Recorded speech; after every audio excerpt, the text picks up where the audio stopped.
Okay, back to the tutorial. I'm trying a different camera angle to see if it can see what I'm doing better. I'll hold my hands up so you can see. Right, I've wire weaved all the way to the end, leaving 1.5 inches to spare. Now these are going to be for your curls. We're going to trim them up in a minute. First you have to measure it around your ring mandrel to make sure you've got the right size. So you take your ring mandrel, slide it down to make sure it's where you need it to be. I need it to be an 8. So I need to take a little bit off, undo a little bit of my weaving so I can fit my curls in. Or spirals, depends what you want to call them. So I'm just going to undo a little bit of my wraps. Better to have too much than not enough.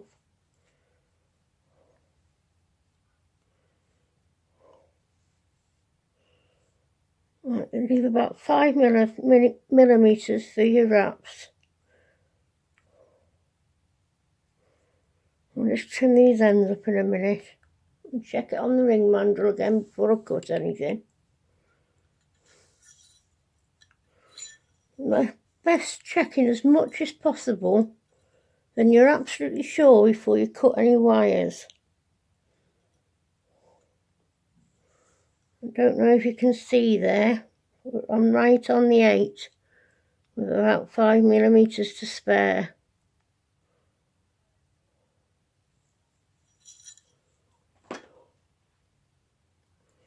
Right, the wire's nice and smooth at the end.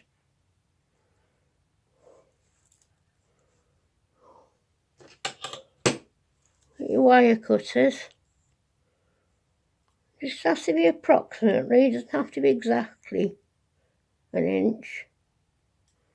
Let's say about an inch for your spirals. Cut them the same length, so you've got the same size on either side. Split them open a little bit so they aren't stuck together.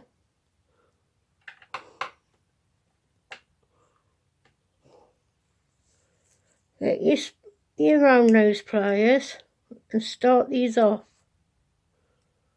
Right, these are going to be your spirals. Pinch the end,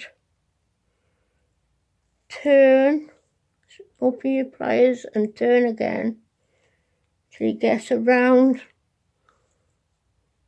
tiny little round circle, which is the base of your spirals. And do the same on the other side. Just straighten that a bit. Do it so your spiral is going to face outwards. So you roll away from the centre of your wires until you've got 2 small curls on either side.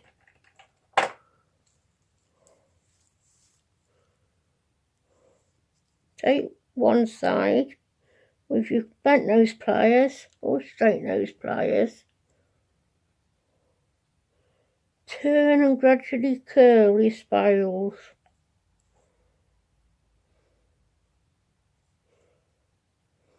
Excuse me fingernails, I've got ink on them from all my artwork.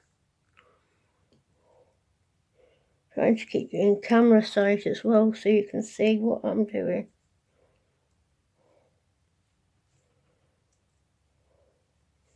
If you're stuck for tools and you're for learning, it's your first try, order a mini pack of tools. You can get them quite cheaply on Amazon or eBay, under a tenner. They are little tools, but they're only meant for people who are going into hobbyist.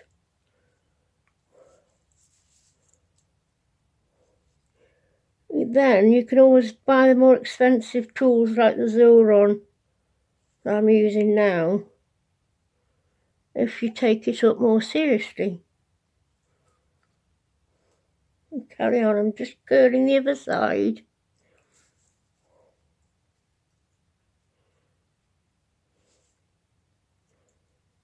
Right, just until you get down, right down to where you've woven your wire.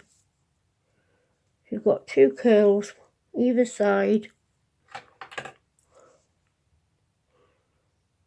of your ring, and that's it. But I'll just show you what we're doing at last. Do some fiddling about with your ring. Make sure it's bent right over the mandrel. Shape it as best you can. Measuring a size 8 or a Q, I think, yes, Q in. So you can see, bend your wire over it and bend your gem over it. And that's basically it. Oh, we better trim off our ends.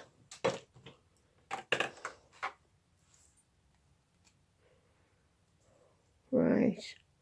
When you're trimming off your ends with your cutters, make sure that it finishes on the side or on the very top. I'm going to go for very top, where it's not visible, or it's going to scratch you on the inside of the ring if you finish off on the inside, and you don't really want to scratch anybody else.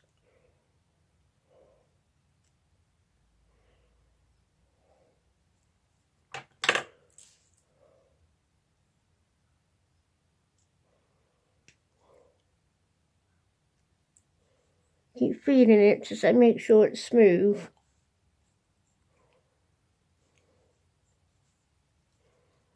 Do the same to the other side. Bring it to the top, finish it off. Feel it with your fingers to make sure it's not scratchy. If it is, take a little bit more off.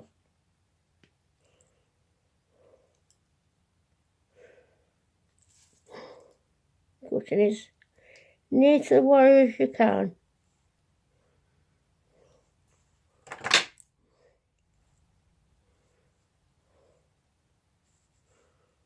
And there we have the wire wrap ring. And your band all the way round that you've already woven. That's the end of my tutorial. Oh, and the mistake I made in the first tutorial that the competition for the earrings is for, no one seemed to pick up on my mistake.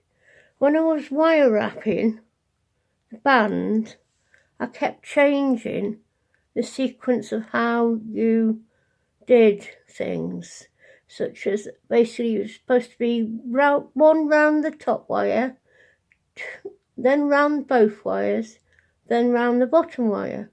But I kept changing the order. It's important you stick to the same order, whichever one you choose.